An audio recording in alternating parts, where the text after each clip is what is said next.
Students, क्या हालचाल, कैसे हो? सब कुछ मस्त जबरदस्त जिंदाबाद। टुडे मैं starting a new chapter of the psychiatry and the name is psychiatric emergencies and crisis intervention. तो ये चैप्टर जो है थोड़ा इंपॉर्टेंट है, बहुत ही अच्छे सारे क्वेश्चन जो है इससे पूछे जाते हैं, चाहे वो तुम्हारे यूजी के एग्जाम में हो या फिर चाहे जो है तुम्हारे कॉम्पिटिटिव एग्जाम में पूछे जाएंगे। तो इसको पढ़ना है, समझना है, जानना है क्या होता है, किस तरीके से हम लोग इंटरवेंशन करते हैं। और सबसे पहले जो है हम तुमको ये बता देते हैं कि आज के लेक्चर में जिस टॉपिक को हम लोग पढ़ने वाले हैं उस टॉपिक का क्या नाम है। तो वहां पर जो है सबसे पहले हम लोग इंट्रोडक्शन देखेंगे कि साइकेट्रिक इमरजेंसीज क्या होता है एंड क्राइसिस इंटरवेंशन क्या होता है, और उसके बाद जो है हम लोग देखेंगे मैनेजमेंट ऑफ सुसाइडल पेशेंट के बारे में कि वैसे पेशेंट जो कि जो सुसाइड करने के लिए जो है अपना मन बना चुके हैं या फिर जो है अटेम्प्ट कर चुके हैं, उसका मैनेजमेंट किस तरीके से करेंगे, उसका ख्याल किस तरीके से रखेंगे। ओके, तो यहां पर जो वर्ड आ रहा है, पहला वर्ड है साइकेट्रिक इमरजेंसी। तो जैसे वर्ड आता है इमरजेंसी मींस यहां पर जो है कुछ ना कुछ क्रोनिक अवस्था में कोई पेशेंट है, और साइकेट्रिक वाला पेशेंट मीन यहां पर जो है इंसान का मर्डर नहीं हुआ है, इंसान का जो है एक्सीडेंट नहीं हुआ है, यहां पर इंसान का साइकेट्रिक मीन मानसिक लेवल जो है खराब हो गया है और उसको इमरजेंसी में बहुत जल्दी जो है हॉस्पिटल लेके जाना है या फिर तत्काल रूप में जो है वहां पर उसको मैनेजमेंट देना है। ओके, तो ये कहलाएगा साइकेट्रिक इमरजेंसी। और क्राइसिस इंटरवेंशन का मतलब क्या होता है कि उस समय जब जो है पेशेंट इमरजेंसी सिचुएशन में है, उस समय हमें कौन सा मैनेजमेंट करना है, कौन सा इंटरवेंशन देना है और उसका रेशनल क्या होगा, इन सभी चीजों के बारे में हम लोग बात करते हैं क्राइसिस इंटरवेंशन में। ओके, तो हम लोग बिना समय को बर्बाद करते हुए जो है सबसे फर्स्ट स्लाइड में चलते हैं और यहां पर सबसे फर्स्ट टॉपिक को देखते हैं जहां पर दिया गया है हमारे इंट्रो के बारे में, psychiatric emergencies and crisis intervention के बारे में।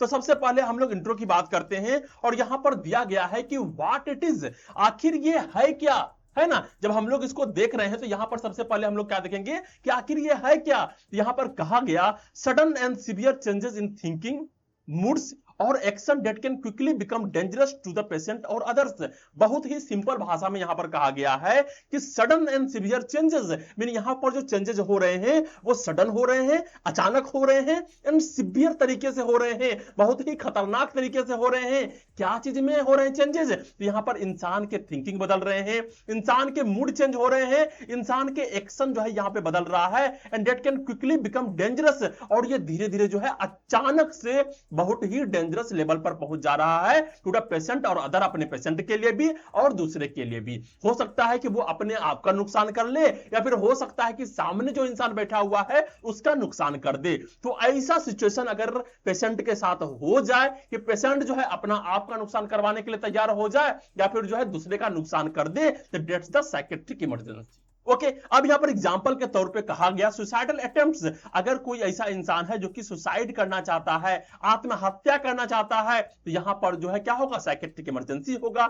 या फिर एक्सट्रीम वायलेंस, किसी को मारने पर जो है आ गया है, किसी को जो है सर फोड़ने पे आ गया है, या फिर जो है सिवियर एजिटेशन, एक इंसान जो है बहुत ज्यादा एजिटेट हो गया है, मींस वो रह नहीं पा रहा है, उसके जो है ब्रीदिंग है बहुत ज्यादा हाई हो गए हैं, या फिर एक्यूट साइकोसिस हो गया है, पूरा इंसान जो है हेलुसिनेशन में चला गया है, उसको रियलिटी का पता नहीं चल रहा है। तो that's all are the condition which is coming under the psychiatric emergency. Okay, अब यहां पर बात करते हैं गोल का कि आखिर जो है हम लोग का गोल क्या होता है। तो यहां पर हमारा गोल होता है act fast to save life, हमें जितना जल्दी से जल्दी हो सके उसके जीवन को बचाना है। क्या करना है? उसके जीवन को बचाना है, उसके स्ट्रेस को रिड्यूस करना है उसके डिस्ट्रेस को, and make the environment safe, और जो एनवायरमेंट है जहां पे वो रह रहा है उस एनवायरमेंट को हमें सेव करना है ताकि वहां पर कोई ऐसा ऑब्जेक्ट ना रहे जिसके माध्यम से जो है वो अपने आप का कत्ल कर ले या फिर जो है सुसाइड अटेम्प्ट्स कर ले। ओके, फिर यहां पे कहा गया क्राइसिस इंटरवेंशन क्या होता है। तो क्राइसिस इंटरवेंशन के बारे में बोला गया है short term focused step to calm stabilise and restore emotional control. Mean एक पेशेंट जो कि बहुत ज्यादा उत्तेजित हो गया है, बहुत ज्यादा मात्रा में उसके अंदर जो है ख्याल आ रहा है आत्महत्या करने का, तो वैसे पेशेंट को शॉर्ट टर्म में जो है पूरे तरीके से फोकस्ड होकर उसे काम करवाना, उसे स्टेबलाइज करवाना या फिर उसके इमोशनल कंट्रोल को रिस्टोर करना, that's all are called the crisis intervention. हमें इमरजेंसी के समय ऐसा कौन सा केयर देना है, that's all are called the crisis intervention. Okay, तो यहां पर हम लोगों ने देखा कि साइकेट्रिक इमरजेंसी क्या होता है एंड क्राइसिस इंटरवेंशन क्या होता है, इसके एग्जांपल्स क्या होते हैं और इसके गोल्स क्या होते हैं। ओके अब यहां पर जो है हम लोग एग्जांपल के माध्यम से समझने की प्रयास करते हैं कि किस तरीके से चीजें जो है यहां पर देखने को मिलता है। तो यहां पर कहा गया ए 22-year-old student fail in exam, एक 22 साल का स्टूडेंट है जो कि एक एग्जाम में फेल हो गया है। हो सकता है नीट हो सकता है मेंस हो, या फिर कोई भी एग्जाम हो, और वो जो है होपलेस फील कर रहा है। क्या फील कर रहा है? होपलेस फील कर रहा है। अब क्या होगा मेरा जीवन में, क्या होगा, मैं क्या कर पाऊंगा, अपना पैसा कैसे कमा पाऊंगा, अपने पेरेंट्स की आंखों में इज्जत कैसे ला पाऊंगा, ये सारी चीज के बारे में सोच रहा होता है। और वो जो है फेयरवेल लिखता है, फेयरवेल नोट्स लिखता है। फेयरवेल नोट्स क्या होता है कि जब कोई इंसान जो है वो सुसाइड अटेम्प्ट करना चाहता है तो वहां पर कोई पुर्जा लिख के रखता है कि मेरे को माफ कर देना, पार्टिकुलर चीज जो है वहां पर लिख के छोड़ देता है। That's called the farewell notes. और वो लड़का जो है फेयरवेल नोट्स लिखता है and lock himself in his room, और वो अपने रूम में जो है अपने आप को लॉक कर देता है। ओके तो यहां पर समझ में आ रहा है कि 22 साल का लड़का है, एग्जाम में फेल हो गया है, बहुत ज्यादा जो है होपलेस फील कर रहा था, तो वो जो है फेयरवेल नोट्स लिखता है और अपने आप को रूम में लॉक कर देता है। फिर यहां पर जो है जैसे ही पेरेंट्स को पता चलता है, quick action by family and emergency team, यहां पर जो है क्विक एक्शन लिया जाता है फैमिली के द्वारा एंड इमरजेंसी टीम के द्वारा, और उसके बाद जो है ब्रेक किया जाता है डोर को, उसके डोर को तोड़ा जाता है क्योंकि वो जो है डोर को बंद कर दिया था। एंड रिमूव हार्मफुल ऑब्जेक्ट, जितने भी हार्मफुल ऑब्जेक्ट होते हैं उसको जो है वहां से रिमूव किया जाता है and keep him under observation, उसको जो है ऑब्जर्वेशन में रखा जाता है। एंड स्टार्ट सपोर्टिंग काउंसलिंग, और वहां पर जो है जितने भी सपोर्टिव काउंसलिंग होते हैं, बच्चे को देना होता है, सपोर्ट करना होता है, समझाना होता है, वो सारा जो है वहां पर शुरू किया जाता है। और उसके रिजल्ट क्या आते हैं? तो रिजल्ट आते हैं कि बच्चे का जान जो है बच जाता है। And crisis managed before it turn fatal, यहां तक कि जो है ये क्राइसिस जो है उस सारे फेटल को जो है मैनेज कर पाता है और जो है उस बच्चे की जान बचा पाता है।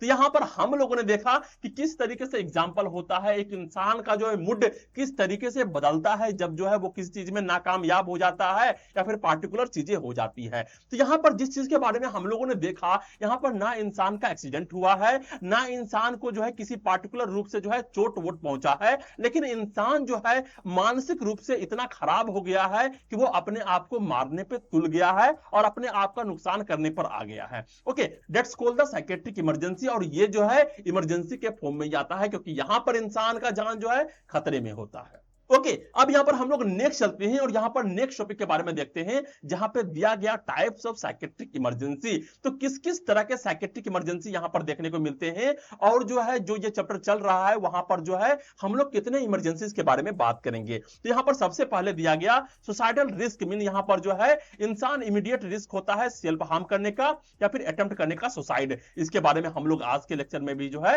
डिटेल से पढ़ने वाले हैं। फिर होता है होमिसाइडल एंड वायलेंट बिहेवियर, इंसान का बिहेवियर जो है वायलेंट हो जाता है, दूसरे को मारने को चला जाएगा या फिर जो है पूरे तरीके से एग्रेशन में हो जाता है। तो रिस्क ऑफ हार्मिंग अदर्स और डिस्प्लेइंग एग्रेशन। नेक्स्ट होता है एक्यूट साइकोसिस, यहां पर इंसान जो है हेलुसिनेशन में जीना शुरू कर जाएगा, तो sudden loss of reality, hallucination और डिल्यूजन। नेक्स्ट होता है सिवियर डिप्रेशन, इंसान पूरे तरीके से जो है सिवियर डिप्रेशन में चला जाता है, तो यहां पर इंसान जो है इंटेंस सैडनेस में जाएगा, होपलेसनेस रहेगा या फिर इनेबिलिटी टू फंक्शंस, ये सारे सिम्टम्स जो है यहां पर देखने को मिलते हैं। फिर होता है मैनिक एपिसोड, मीन इंसान के अंदर जो है बहुत ज्यादा एनर्जी आ जाएगा, यहां पर जो है एक्सट्रीम एलिवेटेड मूड रहेगा, हाइपर एक्टिविटी देखने को मिलेगा, इंपल्सिविटी देखने को मिलेगा। फिर होता है सीवियर एंजाइटी, पैनिक अटैक। सभी चीज के बारे में तुमको बता चुका हूं कि ये क्या होता है, किस तरीके से होता है। हर एक डिसऑर्डर को जो है एक एक तरीके से एक एक लेक्चर में अच्छे तरीके से मैं तुमको पढ़ाया हूं। अब यहां पर जो है उतना ज्यादा एक्सप्लेन नहीं करने वाला हूं, that is the second last chapter. Okay अब यहां पर मैं सिर्फ बता रहा हूं कि यहां पर जब इमरजेंसी होता है तो यहां पर क्या किया जाता है। ओके तो यहां पर कहा गया कि यहां पर अगर जो है एजिटेट रहेगा या फिर एग्रेशन में रहेगा तो इंसान के अंदर रेस्टलेसनेस देखने को मिलेगा, इरिटेबिलिटी देखने को मिलेगा या फिर वायलेंट आउटब्रस्ट हो जाएगा, किसी को मारने के लिए वो दौड़ जाएगा। सब्सटेंस इंटॉक्सिकेशन, अगर जो है इंसान बहुत ज्यादा मात्रा में जो है वो शराब ले रहा है, अल्कोहल ले रहा है, गांजा ले रहा है, तो यहां पर इंपेयर जजमेंट, उसके जजमेंट जो है इंपेयर होंगे। And behaviour due to drugs, alcohol के कारण जो है देखने को मिलता है। फिर है सब्सटेंस विड्रॉल, अगर इंसान जो है बहुत ज्यादा मात्रा में अल्कोहल का यूज कर रहा है और अचानक से जो है उससे छीन लिया जाए या फिर वो छोड़ने की कोशिश करे, तो वहां पर जो है विड्रॉल सिम्टम्स देखने को मिलेंगे, that's also come in the psychiatric emergency. तो फिजिकल एंड साइकोलॉजिकल सिम्टम्स देखने को मिलेंगे आफ्टर स्टॉपिंग सब्सटेंसेस। ओके, अब यहां पर नेक्स्ट आता है न्यूरोलेप्टिक मैलिग्नेंट सिंड्रोम। ये देखने को मिलता है life threatening reaction to antipsychotic medications. अगर इंसान जो है एंटीसाइकोटिक्स मेडिकेशन ले रहा होता है तो उसके इफेक्ट में, उसके साइड इफेक्ट में जो है यहां पर न्यूरोलेप्टिक मैलिग्नेंट सिंड्रोम देखने को मिलते हैं और अलग अलग तरीके के लाइफ थ्रेटनिंग रिएक्शंस देखने को मिल सकते हैं। नेक्स्ट है डिलेरियम। यहां पर हम लोगों ने जो है इससे पहले वाले लेक्चर में ही जो है हम लोगों ने पढ़ा था ऑर्गेनिक ब्रेन डिसऑर्डर्स में, जहां पर एक्यूट कंफ्यूजन देखने को मिलेगा, डिसओरिएंटेशन देखने को मिलेगा या फिर फ्लक्चुएटिंग कॉन्शियसनेस देखने को मिलेगा। नेक्स्ट है कैटाटोनिया, जहां पर मोटर इमोबिलिटी होता है, स्टपर होता है, एब्नॉर्मल मूवमेंट होता है। फिर है acute stress reaction, PTSD crisis, और यहां पर जो है किसी पार्टिकुलर रूप के ट्रॉमा हो गया है, किसी के सामने मर्डर हो गया है, तो ऐसे में जो है ओवरवेलमिंग स्ट्रेस होता है, response after traumatic event. Okay, next है एक्यूट कंफ्यूजनल स्टेट। यहां पर जो sudden inability to think clearly, किसी भी चीज को सही तरीके से सोच नहीं पाना और किसी भी चीज के सही तरीके से जो है रिस्पॉन्ड नहीं कर पाना एप्रोप्रिएटली तरीके से। तो यहां पर that's all are the thing that is coming under the psychiatric emergency, और ये सारे जो है साइकेट्रिक इमरजेंसी कहलाते हैं और यहां पर जो है हमें तुरंत जो है क्राइसिस इंटरवेंशन देना होता है। ओके, तो इन सभी डिसऑर्डर्स के बारे में जो है हम लोग जो है इस चैप्टर्स में पढ़ने वाले हैं, लेकिन आज के लेक्चर में जो है हम लोग मेनली रूप से पढ़ेंगे किसके बारे में, तो हम लोग सुसाइडल पीपल के बारे में पढ़ेंगे। लेकिन यहां पर इससे पहले जो दिया गया है वो कहा गया इनिशियल अप्रोच टू इमरजेंसी। अगर जो है ऐसे इमरजेंसी आते हैं तो यहां पर जो है एक नर्सेस को क्या क्या इनिशियल अप्रोच जो है लेना होता है, मतलब शुरुआती में कौन कौन से अप्रोच जो है इस इमरजेंसी में लेना होता है। तो सबसे पहले यहां पे कहा गया बी वार्म एंड कंसर्न। यहां पर जो है तुमको शांत रहना है, बहुत अच्छे तरीके से, पूरे तरीके से तुम्हारे अंदर जो है कॉन्फिडेंस होना चाहिए और यहां पर क्या करना है उसके बारे में तुमको जो है कंसर्न होना चाहिए। तो make the patient feel understood and safe. यहां पर पेशेंट को फील करवाना है, पेशेंट को समझाना है एंड पेशेंट को सेव करना है, उसे मोटिवेट करना है, उसे बताना है कि तुम्हें ये क्यों नहीं करना चाहिए, तुम्हारा वैल्यू है, तुम्हारे लाइफ का वैल्यू है, तुम्हारे पेरेंट्स इंतजार कर रहे हैं, कोई एग्जाम फेल हो जाने से कुछ भी नहीं होता है, लाइफ में और भी काम है, बिजनेस कर सकते हो, कुछ ये पार्टिकुलर चीज कर सकते हो, लेकिन ये जो है एकमात्र तरीका नहीं है जिसके माध्यम से जो है तुम अपने स्ट्रेस को खत्म कर सकते हो। तो अच्छे तरीके से, वार्मली तरीके से, कंसर्न तरीके से जो है यहां पर पेशेंट को समझाना होता है। ओके, अब यहां पर नेक्स्ट होता है एक्ट क्विकली। जो भी करना है बहुत ही स्पीडली तरीके से करना है, क्योंकि हर एक मिनट जो है उसके जान ले सकते हैं। तो फाइंड आउट व्हाट्स रॉन्ग, क्या गलत है उसके बारे में फाइंड करना है एंड डिसाइड करना है हाउ अर्जेंट इट इज, कितना अर्जेंटली तरीके से तुमको कोई काम को करना है, इसके बारे में जो है तुमको पहले ही डिसाइड करना होगा। नेक्स्ट है staff must know how to handle psychiatric crisis, और हर एक स्टाफ को, चाहे वो नर्सिंग स्टाफ हो, चाहे जो है वो डॉक्टर्स हो, कोई भी हो, उसको जानना चाहिए या फिर उसको आना चाहिए कि किस तरीके से जो है साइकेट्रिक क्राइसिस को हम लोग को हैंडल करना होता है। ओके, नेक्स्ट होता है इफ मेडिकल लीगल केसेस। अगर किसी तरीके के जो है मेडिकल लीगल केसेस हो रहे हैं, जैसे किसी ने जो है सेल्फ हार्म करने का प्रयास किया है, असॉल्ट करने का प्रयास किया है, यहां पर तुरंत जो है पुलिस को इन्फॉर्म करना है और रजिस्टर करना है सेपरेटली तरीके से। ओके, अब यहां पर कह रहा है कि हैव ए सिक्योरिटी। अगर तुमको ऐसा लग रहा है कि पेशेंट वायलेंट है, पेशेंट को तुम जो है इंटरवेंशन करने के लिए गए और पेशेंट ने ही जो है तुम्हारे अंदर जो है चाकू को भोंक दिया, तुमको ही मार दिया, तो अगर तुमको लग रहा है कि भाई पेशेंट जो है वो वायलेंट है, मेरे को ही जो है नुकसान कर सकता है, तो वहां पर सिक्योरिटी लेके जाना है। नेक्स्ट यहां पर दिया गया है राइट डाउन हिस्ट्री। उसके हिस्ट्री के बारे में लिखना है और उसको एग्जामिनेशन करना है सही तरीके से, क्या उसके अंदर चल रहा है, क्या उसका हिस्ट्री है, कौन से डिसऑर्डर जो है उसके अंदर देखने को मिल रहे थे, इन सारे चीज के बारे में जो है सही तरीके से फाइल में क्लियरली तरीके से जो है यहां पर रिपोर्ट करना है, रिकॉर्ड करना है, एक्सप्लेन करना है सिंपली तरीके से पेशेंट एंड उसके फैमिली को what's going on and what will be done, क्या चल रहा है और किस तरीके से चीजें जो है यहां पर देखने को मिल रही है। इन सभी चीजों को जो है सही तरीके से पेशेंट को और उसके फैमिली को जो है सही से एक्सप्लेन करना होता है। ओके, तो अभी हम लोगों ने देखा इनिशियल अप्रोच इन इमरजेंसी। जब जो है ऐसे साइकेट्रिक इमरजेंसी होता है तो वहां पर पेशेंट के साथ जो है कौन से इनिशियल अप्रोचेस करने को होते हैं। ओके, अब यहां पर हम लोग नेक्स्ट चलते हैं और यहां पर हमारा नेक्स्ट टॉपिक आता है जो कि मेन टॉपिक है, वो है सुसाइड। सुसाइड क्या होता है यहां पर हम लोग सबसे पहले बात करते हैं। तो जब बात होती है सुसाइड की, यहां पर कहा गया व्हाट इज सुसाइड, आखिर सुसाइड क्या है। यहां पर डेफिनेशन दिया गया, an intentional act of killing on self, mean एक इंसान जो है अपने आप को जानबूझकर मारने का प्रयास करना, it is called the suicide. अगर एक इंसान को पता है कि मैं ये पार्टिकुलर काम करूंगा तो मेरा डेथ हो जाएगा, अगर वो इंटेंशनली तरीके से अपने आप को मारने का एक्ट करता है, मारने का प्रयास करता है, that's called the suicide. Next यहां पर कहा गया कि कंसीडर्ड ए साइकेट्रिक इमरजेंसी, और इसको जो है साइकेट्रिक इमरजेंसी में रखा गया है बिकॉज, क्योंकि the person is at the immediate risk of death, क्योंकि जो है यहां पर जो पर्सन होता है वो बहुत ज्यादा रिस्क में होता है कि उसका जान जो है चला जाए। अगर एक इंसान अपना मन बना लिया है कि मेरे को जो है सुसाइड करना ही करना है, तो वो बहुत ही साइकेट्रिक इमरजेंसी में आता है, थोड़ा सा टाइम मिलेगा और वो जो है अपना जान दे देगा। ओके, तो यहां पर सबसे पहले हम लोगों ने जाना कि सुसाइड क्या होता है। अब यहां पर हम लोग नेक्स्ट चलते हैं और हमें देखने को मिलता है कॉजेज, आखिर ऐसे कौन कौन से कारण होते हैं जिस कारण से जो है एक इंसान अपने आप का सुसाइड करना चाहता है। तो यहां पर बहुत सारे कारण हो सकते हैं। पहला है साइकेट्रिक डिसऑर्डर्स, हो सकता है कि उस इंसान के अंदर जो है कुछ साइकेट्रिक डिसऑर्डर्स हो सकता है कि वो इंसान मेजर डिप्रेशन में हो, सैडनेस में हो, होपलेसनेस में हो, गिल्ट में हो, या फिर निगेटिव थॉट जो है उस इंसान के अंदर जो है चल रहा है। हो सकता है कि इंसान को सिजोफ्रेनिया हो, जहां पे स्पेशली जो है if young and aware of illness impact, और उसको पता है कि ये जो बीमारी है ये कभी ठीक नहीं होने वाला है, मैं इसी तरीके से अपना जीवन को जीऊंगा, मेरा जीवन जो है किसी पे डिपेंड हो गया है, मैं अपने काम को अच्छे तरीके से नहीं कर पा रहा हूं। तो ये सोच सोच करके भी जो है इंसान अपने आप को सुसाइड करना चाहता है कि ना मैं रहूंगा और ना जो है दूसरे को टेंशन दूंगा। नेक्स्ट होता है मेनिया, अगर मेनिया में इंसान है तो वो जो है डेंजरस एक्ट करेगा फ्रॉम ग्रैंडियोस बिलीफ, उसको ऐसा लगता है कि मैं तो भगवान हूं, मैं सारे काम को कर सकता हूं, तो ऐसे करने के चक्कर में जो है वो कोई ऐसे काम को कर देगा जहां पर जो है उसके सुसाइड होने की संभावनाएं बढ़ जाएगी। ओके, अब यहां पर कहा गया ड्रग अल्कोहल एब्यूज, वैसे इंसान जो कि ड्रग एंड अल्कोहल का एब्यूज करते हैं वो गिल्ट के कारण, डिप्रेशन के कारण या फिर लाइफ डैमेज होने के कारण जो है अपने आप का सुसाइड करवाएंगे। नेक्स्ट है पर्सनालिटी डिसऑर्डर, वैसे इंसान जिसके अंदर पर्सनालिटी डिसऑर्डर्स होते हैं जो कि बॉर्डर लाइन वाले पर्सनालिटी डिसऑर्डर होते हैं, फिर उस इंसान के पर्सनालिटी जो है समय समय पे बदलते रहता है या फिर हिस्टोनिक ट्रेट्स होते हैं, तो यहां पर भी जो है इंसान जो है अपने आप का सुसाइड करवा लेता है। ओके, नेक्स्ट है ऑर्गेनिक ब्रेन प्रॉब्लम्स, इस कारण से जो है अगर डिलेरियम है, डिमेंशिया है, लोग भूल गया है, प्रॉब्लम्स हो रहे हैं, बहुत सारे टेंशन एंड स्ट्रेस हो रहे हैं, यहां पर भी जो है वो इंसान जो है ये सारे कार्यक्रम को कर सकता है।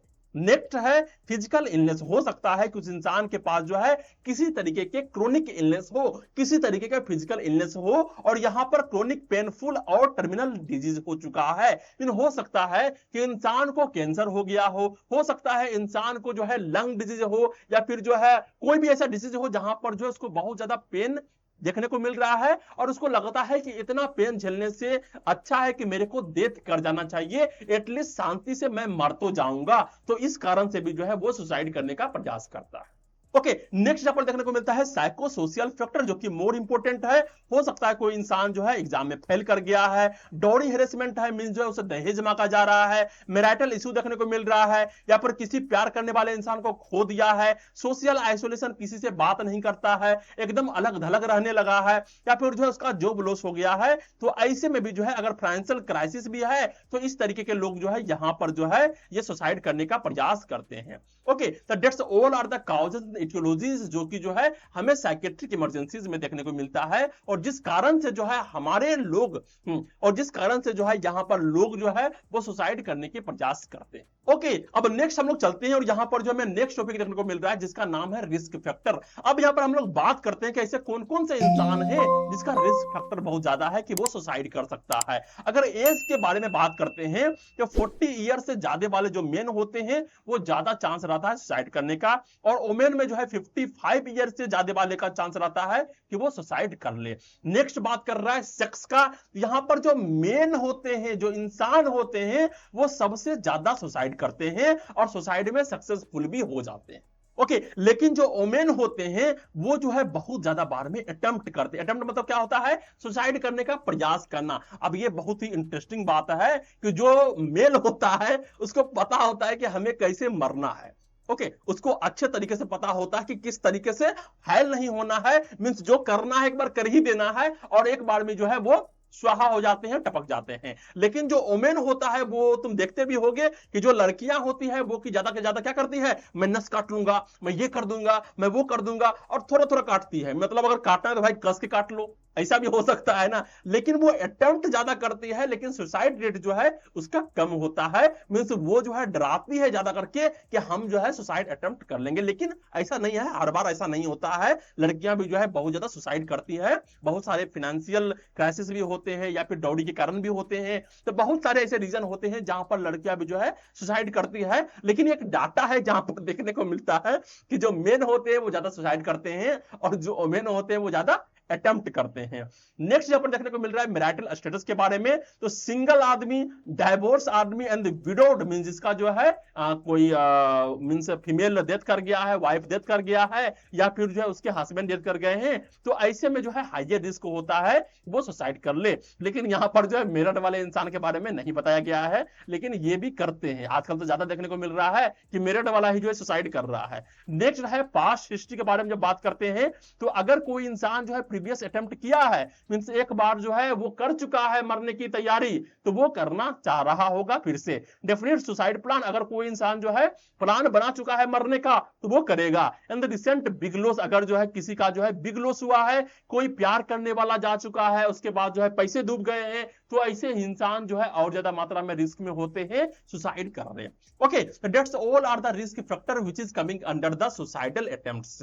ओके अब हम लोग नेक्स्ट चलते हैं और हमें जो है नेक्स्ट टॉपिक देखने को मिल रहा है जिस टॉपिक का नाम है वार्निंग साइंस। मीन अगर जो है इंसान वो मरना चाहता है, वो सुसाइड करना चाहता है, तो उसके अंदर कौन कौन से वार्निंग साइंस देखने को मिलेंगे जिस वार्निंग साइंस को देख करके हम बोल सके कि हाँ ये इंसान के अंदर कुछ तो गलत चल रहा है। तो पहला क्या होता है? Talking about wanting to die. वो दूसरे से बात करेगा कि मैं मरना चाहता हूं, मेरे को जीने की इच्छा नहीं है, मेरे लाइफ में कुछ भी अच्छा नहीं चल रहा है और मेरे को जीने की कोई जरूरत भी नहीं है। ऐसे चीज अगर चल रहे हैं तो यहां पर ये वार्निंग साइंस होता है। नेक्स्ट है राइटिंग फेयरवेल लेटर। यहां पर जो इंसान होते हैं जब मरने से पहले जो है एक लेटर लिखता है कि मेरे को माफ कर दो, ये कर दो, वो कर दो, मैं जो है ये कदम उठा रहा हूं। तो इस तरीके के जो है फेयरवेल लेटर लिखने की प्रयास करना। नेक्स्ट है गिविंग अवे इंपोर्टेंट बिलोंगिंग्स। जो है उसके इंपोर्टेंट बिलोंगिंग्स होंगे, जो उसके रिश्तेदार होंगे, उसको जो है महंगे महंगे गिफ्ट्स भेजना, ऐसी चीज जो है करना शुरू कर देता है। नेक्स्ट है making will closing bank account. हो सकता है कि वो डिसीजन ले कि अब तो मैं मर ही जाऊंगा तो मेरे बैंक अकाउंट का क्या होगा, तो वो बैंक अकाउंट को क्लोज करवाता है। ओके अब यहां पर जो नेक्स्ट देखने को मिलता है वो है सडन कामनेस आफ्टर डिप्रेशन। हो सकता है कि वो इंसान जो है बहुत ज्यादा डिप्रेशन में हो, लेकिन अब उसको ऐसा लगने लगा है कि अब तो मैं मरने वाला हूं, अब तो मैं स्वर्ग पधारने वाला हूं, तो अब क्या करना है? अब जो है डिप्रेशन से निकल के जो है हमें काम हो जाना चाहिए और छोटा मोटा जो है मस्ती करके आप जो है आराम से जो है स्वर्ग पधारेंगे। नेक्स्ट यहां पर होता है रिफ्यूजिंग फूड ड्रिंक्स। हो सकता है कि वो खाना और पीना छोड़ दे और एकदम से खाना पीना ना चाहे क्योंकि जो है वो भूखे रह करके जो है मरना चाहता हो। तो इस तरीके के जो वार्निंग साइंस होते हैं वो ऐसे पीपल्स में देखने को मिल सकते हैं। नेक्स्ट यहां पर जो देखने को मिल रहा है वो है ward management of suicidal patient. अगर कोई ऐसा पेशेंट तुम्हारे वार्ड में आ गया है जो कि सुसाइड करना चाहता है, तो वहां पे तुम्हारा वार्ड मैनेजमेंट क्या होगा, तुम किस तरीके से जो है वार्ड में मैनेजमेंट करोगे, उसके बारे में जो है यहां पर दिया गया है। तो सबसे पहले यहां पर कहा गया take every threat seriously and call psychiatrist. यहां पर जो है जो भी वो थ्रेट दे रहा है सीरियसली तरीके से कि मैं अपने आप को मार डालूंगा, मैं ये करूंगा, वो करूंगा, ऐसे करूंगा, वैसे करूंगा, उन सभी थ्रेट को जो है सीरियसली तरीके से लेना है और उसका ट्रीटमेंट करना है और जरूरत पड़े तो वहां पर जो है साइकियाट्रिस्ट को भी बुलवाना है। ओके ये पहला मैनेजमेंट होता है। नेक्स्ट यहां पर कह रहा है कि सर्च करना है, रिमूव करना है हार्मफुल थिंग्स को। ऐसे हार्मफुल थिंग्स जो कि जो है उसके जान ले लेते हैं, उस वार्ड से जो है वहां से रिमूव करवाना है। चाहे वो पॉइजन से हो, चाहे वो रेट वाला भी पॉइजन हो, उसको भी हटाना है, अल्कोहल को हटाना है, सांप हटाना है, या फिर जो है बेल्ट ग्लास आइटम्स होते हैं वो सारे को जो है वहां से हटा देना है। शार्प ऑब्जेक्ट का मतलब क्या होता है? कोई चाकू है, छुरी है, कोई ब्लेड है, ऐसे चीज भी जो है वहां से हटा देना है। तो कोई भी जो है ऐसा ऑब्जेक्ट वार्ड में नहीं रहना चाहिए जिसके हाथ लगते ही जो है वो इंसान अपने आप का सुसाइड करने के लिए जो है प्लानिंग कर ले। ओके अब यहां पर जो नेक्स्ट देखने को मिल रहा है वो है don't let patient lock themselves in. अब यहां पर पेशेंट को जो है कभी भी अकेला नहीं छोड़ना है और कभी भी जो है किसी रूम में जो है उसको लॉक करके जो है रहने को लिए नहीं बोलना है, उसको अलाउ ही नहीं करना है। नेक्स्ट है बाथरूम यूज अंडर सुपरविजन। जब भी जो है वो बाथरूम जाएगा वो सुपरविजन में जाएगा, मींस उसको जो है लोग देखते हुए रहेंगे कि वो बाथरूम जा रहा है। नेक्स्ट है कांस्टेंट वॉच, उसको जो है लगातार वॉच करते रहना है। नेवर लिव एलोन, उसको अकेला कभी भी नहीं छोड़ना है। जैसे उसको लगेगा कि मैं अकेला हूं वो जो है ये कदम उठाने का प्रयास करेगा। नेक्स्ट है मॉर्निंग वॉच इंपॉर्टेंट, यहां पर जो है सुबह सुबह जो है एकदम अच्छे तरीके से वहां पर जो उसको वॉच करना है, क्या करता है, कौन सा एक्ट कर रहा है, किस तरीके से वो प्लानिंग कर रहा है, इसके बारे में जो है वहां पर देखते रहना है। नेक्स्ट है talk open, allow them to share feelings and suicide thoughts openly, और यहां पर जो उसको बोलने के लिए देना है, उसको फोर्स करना है या फिर जो रिक्वेस्ट करना है कि अपने फीलिंग्स को शेयर करो। तुम्हारे अंदर जो है सुसाइड के थॉट्स आ रहे हैं तो उसको अपने तरीके से जो है ओपनली तरीके से जो है तुमको जो है यहां पर शेयर करना है, इसके लिए जो है तुमको यहां पर इन्फोर्स भी करना है। नेक्स्ट है नो सुसाइड पैक्ट्स, यहां पर जो है कि तुम सुसाइड नहीं करोगे उसके लिए जो है यहां पर जो है एक अच्छे तरीके से बातचीत कर लेना है और एक जो है नोट लिखवा लेना है कि तुम इस तरीके की चीज जो है यहां पे नहीं करोगे। Patient promise to talk before acting, और यहां पर जो पेशेंट प्रोमिस करता है कि ऐसा करने से पहले जो है वो बात करेगा। नेक्स्ट है give sedation if doctor order, और अगर जो है डॉक्टर्स का ऑर्डर मिलता है तो यहां पर पेशेंट को सेडेशन भी देना है, मींस नींद देने के लिए जो है किसी तरीके के मेडिसिन होते हैं वो मेडिसिन जो है वहां दे देना है, या अगर ऐसा काम करना चाहता है तो उसको जो है सीधा सीधी सुला दो। नेक्स्ट है बिल्ड कॉन्फिडेंस, पेशेंट के अंदर जो है कॉन्फिडेंस को बिल्ड करना है। क्यों बिल्ड करना है? क्योंकि वो अपने अस्तित्व को पहचान पाए, अपने आप को जो है प्रेज कर पाए कि हाँ मैं भी हूं, मेरा भी लाइफ है, मेरे को भी जीने का हक है, मैं इस जीवन में आया हूं, इस दुनिया में आया हूं, क्यों आया हूं, क्या मेरा दायित्व है, इन सभी चीजों के बारे में जो है वो जान सके। इन सभी चीजों के लिए जो उसको बताना है और उसके अंदर जो है कॉन्फिडेंस को बिल्ड करना है। ओके अब यहां पर हम लोग नेक्स्ट चलते हैं और हमें जो है नेक्स्ट टॉपिक देखने को मिल रहा है जिसका नाम है if attempts has already happened. अगर जो है वो ऑलरेडी जो है वो अटेम्प्ट कर चुका है सुसाइड करने के लिए, अब यहां पे क्या करना होगा। मींस इससे पहले हम लोगों ने देखा था कि अगर जो है ऐसा पेशेंट है जो कि सुसाइड अटेम्प्ट करना चाहता है और वो तुम्हारे वार्ड में है तो तुम क्या करोगे, लेकिन अब यहां पर कहा गया कि वो ऑलरेडी अटेम्प्ट कर चुका है, वो मरने का प्रयास कर चुका है, अब तुम क्या करोगे। यहां पर कहा गया कि अगर तुमको जो है पहले मिल गया तो यहां पर उसके एयरवे को चेक करना है, वो सांस ले रहा है कि नहीं ले रहा है, उसका ब्रीदिंग कैसा है, उसका पल्स कैसा है, चेक करो। उसके बाद यहां पर दिया गया give ivy fluids if pulse is weak, अगर उसके पल्स वीक हो गए हैं तो वहां पर उसको जो है आईवी फ्लूइड्स देना है। टर्न हेड टू साइड, उसके जो हेड होते हैं उसको साइड तरीके से टर्न करना है ताकि वहां पर जो है चोकिंग न हो, या पर जो है वोमिट वहां पर चोकिंग ना कर दे। फिर यहां पर नेक्स्ट कहा गया ट्रीट इंजरीज शोक, अगर जो उसके अंदर शोक आया है या फिर इंजरीज हुआ है वहां पर तुरंत जो है उसको ट्रीट करना है और तुरंत जो है उसको मेडिकल यूनिट में जो है शिफ्ट कर देना है। क्यों मेडिकल यूनिट में शिफ्ट करना है? क्योंकि अभी तक जो है वो साइकेट्रिक यूनिट में था, अब तुरंत से उसको लेके जाना है और जो है मेडिकल यूनिट में शिफ्ट करना है ताकि उसको जो है अच्छे तरीके से ट्रीटमेंट मिल सके। नेक्स्ट है अगर डेथ कर गया है, अगर वो मर गया तो उसके बॉडी को वहीं पे छोड़ देना है जहां पर वो मरा है और इन्फॉर्म पुलिस एंड रिलेटिव्स, और उसके जो है पुलिस को एंड रिलेटिव को जो है सही तरीके से इंफॉर्म करना है। पुलिस आएगी, जांच परख करेगी कैसे हुआ है, कैसे हुआ है, क्या खाया है, क्या नहीं खाया है, इन सभी चीजों के बारे में जो अच्छे तरीके से जांच पड़ताल करेगा। ओके अब यहां पर कहा गया क्लीन एरिया आफ्टर रिमूवल, अगर जो है उसके डेथ बॉडीज को जो है वहां से रिमूव किया गया है तो वहां के एरियाज को जो है सही तरीके से क्लीन करना है। रिटर्न करना है बिलोंगिंग टू फैमिली और अथॉरिटीज, जो भी जो है उसके सामान होंगे उसको जो है सही तरीके से उसके फैमिलीज को और अथॉरिटीज को जो है सही तरीके से लौटा देना है। एंड कंप्लीट लीगल डॉक्यूमेंट्स बनाना है एंड डेथ सर्टिफिकेट जो है उस इंसान के फैमिलीज को देना है। तो ये सारे काम होते हैं अगर कोई इंसान जो है अटेम्प्ट किया है तो वहां पर अगर बच गया है तो उसे जो है क्राइसिस इंटरवेंशन देना है, और अगर जो है उसका डेथ हो गया है तो सबसे पहले जहां पर डेथ हुआ है वहीं पे छोड़ देना है। पुलिस आएगी, उसके फैमिली जाएंगे और सही तरीके से जो भी करना होगा वो वहीं पर उसके आने के बाद ही किया जाएगा। ओके अब यहां पर जो नेक्स्ट देखने को मिल रहा है वो है next topic and the last topic. अब यहां पे कहा गया after a suicide incident in the ward. अब वार्ड में जो है सुसाइड वाला इंसिडेंट हो चुका है। अब वहां पर जो ऑलरेडी और भी पेशेंट हैं उसके अंदर जो है अलग अलग तरीके के जो है यहां पर स्टिमुलस जो है स्टिमुलेट किया होगा। तो यहां पर सबसे पहले वहां पर क्या करना है, move other patients away from the scene. वहां पर जो भी अदर पेशेंट होंगे उसको वहां के सीन से हटाना है, मींस दूसरी जगह जो है उसको रेफर करना है, मींस भेजना है। नेक्स्ट है keep them engaged with games music and activity. वैसे पेशेंट को जो है जो भी पेशेंट होंगे उसको म्यूजिक्स में गेम्स में एंड एक्टिविटीज में जो है इंगेज कर देना है ताकि वो इस सारे चीज को भूल जाए। फिर यहां पर कहा गया give foods and medicine earlier. जो भी फूड्स देना हो जो भी मेडिसिन देना हो वो जो है बहुत ही जल्दी दे देना है।